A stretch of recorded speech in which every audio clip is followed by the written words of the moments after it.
Meet Jill and Audrey Yates. Jill works at St. Luke's Hospital in Cedar Rapids. The parents had the child in a car seat, in a love seat, but had failed to strap it into the car itself. And the accident, it was a rear-end type accident, and the child hit the front windshield. Jill's daughter Audrey is 13 months old.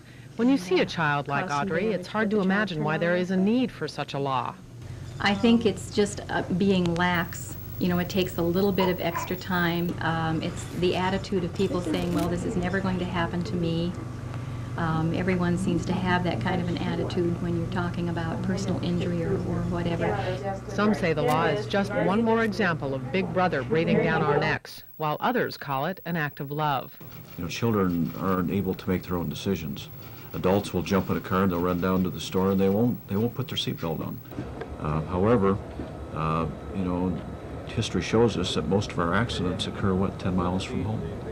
Kay Minnick is in charge of the infant seat program at St. Luke's. She says buckling up has to become a habit. She says the law will help make people more conscientious. That's one of the reasons that we personally meet with every new mother here at St. Luke's.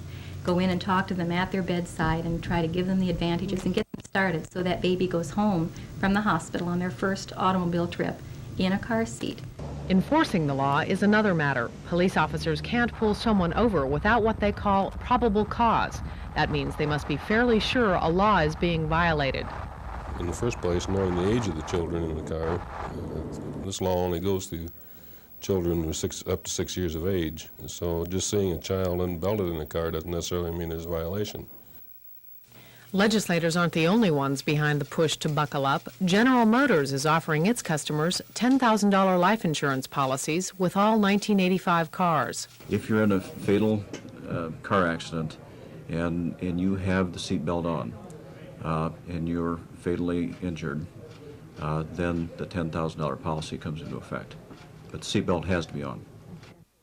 When you're choosing a safety seat, make sure it's federally approved and remember to use it and use it correctly. The safest place for the seats is in the middle of the back seat. Infant seats should face backwards, but toddler seats can face either way. Both are strapped in with regular seat belts. The woman in charge of the safety seat program at St. Luke's Hospital in Cedar Rapids says response has been overwhelming. Most people do not resent the law.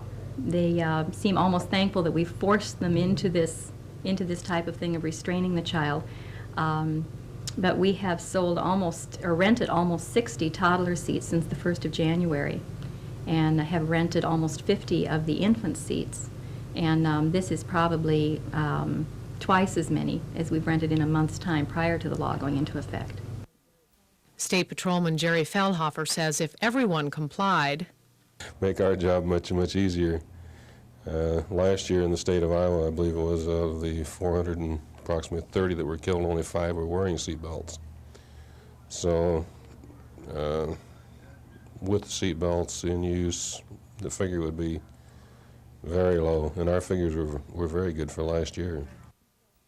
Granted, seatbelts can be a nuisance, but the next time you decide not to buckle up your child or yourself, consider at least one of the alternatives. Now that it's a state law, you have no excuse. Buckle up. Melissa Wells, TV9 Eyewitness News.